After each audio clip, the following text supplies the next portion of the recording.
I'm on the phone with Jim on one of our regular check-ins. Like, Jim, nothing's happening. Hey, Jim. It's going well. We had some serious bouts of wind, but other than that, things are fairly well set up here. We've got some continuous time-lapse going. It's starting, Adam. I think. Adam, it's starting. Oh, wait, Jim. Le public du cinéma, qui n'a jamais été très bourgeois et qui n'est presque plus populaire, est désormais presque entièrement recruté dans une seule couche sociale, du reste devenue large. Celle des petits agents spécialisés dans les divers emplois de ces services dont le système productif actuel a si impérieusement besoin. Gestion, contrôle, entretien, recherche, enseignement, propagande, amusement et pseudo-critique.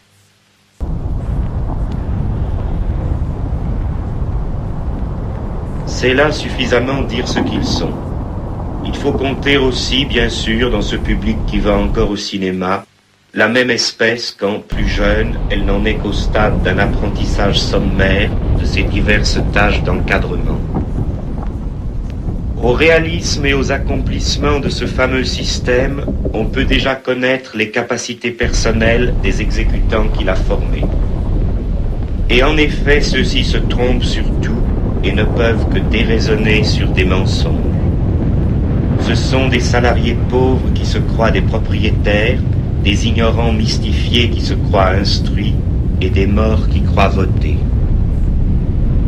Comme le mode de production les a durement traités. De progrès en promotion, ils ont perdu le peu qu'ils avaient et gagné ce dont personne ne voulait.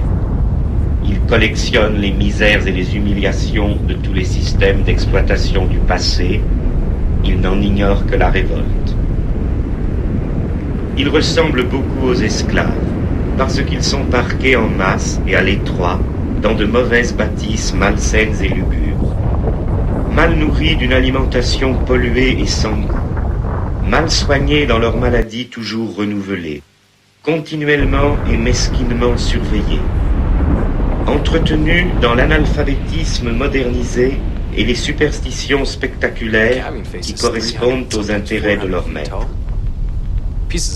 Ils sont transplantés loin de leur province ou de leur quartier, dans un paysage nouveau et hostile, suivant les convenances concentrationnaires de l'industrie présente. Ils ne sont que des chiffres dans des graphiques que dressent des imbéciles.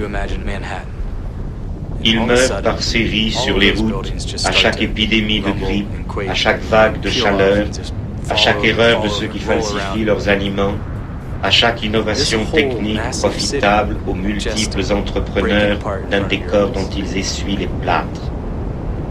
Leurs éprouvantes conditions d'existence entraînent leur dégénérescence physique, intellectuelle, mentale.